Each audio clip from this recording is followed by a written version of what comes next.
today we have a real treat, and to go behind the curtain. Jim Van de High and I, who write a Behind the Curtain column and have been writing a ton about AI because it's just so important and people are so hungry for illumination. And a place that we turn for expertise is Julie Sweet, who's the chair and CEO of Accenture. And we talked to her recently for a column. We were so excited about her insights. And so we were thrilled and grateful when she said, let's do it live at Davos. So Julie Sweet, welcome to Axios. Hi, Mike. Thank you for sharing. Great to be here. So Julie is amazing for the breadth of visibility that she has. Accenture has how many clients? We have 9,000 clients and counting. And so just like an amazing window into what's happening into the biggest enterprises in the world. And something that you are big on, we're talking about on the main stage today, is agentic commerce. And it's a way to look at AI that is a way to bring revenues that doesn't take away humans. So tell us what you think about agentic commerce and how that will come to pass. Well, first of all, thanks for having me. Thanks for being here. Super excited to be here. And AI, the big promise of AI is to create something that we couldn't do before, or an insight that we couldn't do before. So that is what agentic commerce is. So think of your LLM as a giant shopping mall. So where are we in that dream? First, the LLM became the place where you started to learn about products. So now there's a new term. Have you heard of geo, right? Search engine optimization is still relevant, and now you have Gen AI engine optimization. Then came being able to not just find out about the products, but actually buy them. We're in an early stage. I mean, no company has every product there, but you can now just click and buy. And then the next stage will be having agents who will go out within guardrails and purchase things without you. Now, there's a ton that has to get figured out. Trust, guardrails, etc. But the first two things happened pretty quickly. And so if you think about disruption, that's payments, like, Ryan McNally was talking on stage with me today, like what they've done to completely reimagine the credit card and what they have to provide. It's going to impact supply chains, and of course, all about consumers and how they buy and how you engage. This is something that for any consumer-facing business right now, you have to be paying attention to. You've got to win that battle. But it's also going to be relevant for B2B companies. So I think it's exciting because AI should create new things, new capabilities, new things, new services, and this is definitely a new area. Now, capability is far outrunning adoption. You have 9,000 clients. Ballpark, how many would you say are deep into AI? So today we track how many of our clients have real projects with us around AI, and that's about 1,300. And so we see that as a big opportunity. So on the one hand, if you think about 2.5 years ago, that was 3, right? So rapid in terms of clients really, working with advanced AI, but it also tells you how much more opportunity there is. We think we're the leader. We have 11,000 projects, right? We're the only one that tells our revenue, right? We're like, $5 billion in revenue, $11 billion in sales since we started. So it just tells you it is still extremely early days. And how do you look at the role of human talent in AI transition? I want to be super clear. The future of AI and companies is human in the lead. I think the greatest disservice we've done... Human in the lead as opposed to in the loop. Human in the loop. Because I think the human in the loop has been a huge disservice because companies are led by humans. When we introduced RPA, robotic process automation, around 2015, we didn't suddenly say, humans are in the lead loop to validate, right? Leaders at all levels will have more technology that they're managing and fewer humans. that is true from today if you compare it to 2015, right? That does not change that companies are led by humans, and they will win by tapping into human creativity. And I think we have to actually get rid of that narrative, because it's not inspiring to people to be a human in the loop. So something that Axios Finish Line has written a lot about, and thank you for reading Axios Finish Line, is simplicity, efficiency. What can we look at in our life and work that we can just stop doing? And in the green room, just off the stage here, you said something very interesting that was new to me. You talked about the AI transition as an opportunity to shine a light on what we have now. Share with our guests what you meant by that.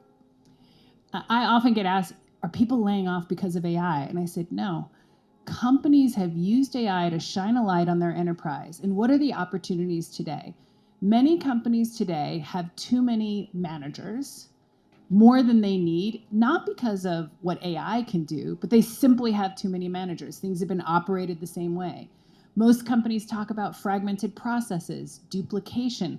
None of that has anything to do with advanced AI. And in fact, if you think about it, if you have too many managers, you're probably slower, you're not able to adopt things. But why would you create an agent to replace a manager that you actually don't need today, rather than get your organization ready to be fast, to be lean? And a lot of the work we're doing today are reinventions that just start with building the foundation. And when Accenture started in marketing, for example, we use agents in our marketing. We did not give them any budget for Gen AI because we had too many marketers. We didn't know where our data was. We didn't know what we were doing. And the last thing I wanted to do was give a lot of new tools to people who were not, we couldn't even look at the quality because we didn't know what we were creating. So if you have a layer or a role or a function that you don't need, don't replace it with an agent.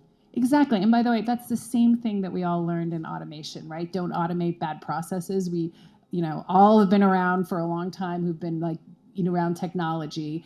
It's the same lesson, and we're learning it again, sometimes the hard way, and hopefully if you're calling us, you're learning it the good way. Now, Accenture unveiled some fascinating research in conjunction with the opening of Davos Pulse of Change. And this is very well done research, 7,000 people, which was a very good survey, split roughly between executives and workers. And one of the most interesting findings to me was the widening gap you found between leadership vision and worker perception. I think that, the other thing I think was very interesting is the gap between what we're talking about in the media and what actually leaders are saying, because that gap was the media is talking about we're not hitting productivity and so on, but what the leaders are saying, 78% of the leaders said they think the greatest promise for AI is growth, not productivity. That is what they think the greatest promise, which is a very different discussion. And productivity is a nice way of saving money. Saving money, right? Where growth is more revenue. Right. I think the thing that was actually surprising was we had a lot of employees, 83%, who were saying they trusted the enterprise to use AI well. And that was a surprising finding to us, because we do think there is still a lot of anxiety, even as most employees are embracing AI, advanced AI, in their own personal lives. We have a lot of leaders in this room, and whether you're the chair and CEO of one of the largest organizations in the world, or you lead a small team, how can you help bring humans along for this journey? You can't trust AI unless you understand AI. So when Accenture first started on our journey, the first thing we did was to take our top 50 leaders. They got the most training in the first few months, because if you don't have the leaders understanding it, they can't explain it to our people. They can't drive the transformation. When you think about consumers, right? If you're not transparent, you're not explaining how it's using, they can't build trust. And I think this is so important when you think about regulators, right? In regulated industries, you will never scale in the core operations unless you can satisfy regulators. Regulators are never going to embrace advanced AI unless they understand it. So trust is built through understanding and transparency. Axios always ends with one fun thing. We both have Aura rings. We're in Davos. Do tell. How ready are you, Julie Sweet? Can I just say, you have to give Mike a lot of credit because he knows my scores are all better than his. And he's still going to ask me because he knows what I'm asking him.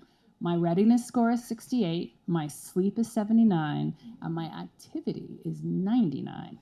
Mike, do tell. Take all of Julie's numbers, flip them around, and you've got mine. So this is how bad it is. Don Baer was talking about how the Aura kind of babies you, and it tries to encourage you. And so mine today, I took a screenshot of it. It was so bad. It said, "Sleep is hard." Tell us what yours said. Short but restorative. So one serious thing, one thing that we've learned in doing Finish Line, the research is undeniable. Sleep longer, live longer. Tell us real quick, practically, like how you have figured that out, because you clearly have cracked that code if you're even pulling it off at Davos. I really plan because it's so easy to get sucked into everything going out. And I know that if I don't sleep and I don't sleep well, and so I plan it. It's, in my calendar of like, what is my goal, right? To like, when do I want to get to sleep? And if I don't put it in the calendar, I've got it planned. So in Davos, like I have a cutoff.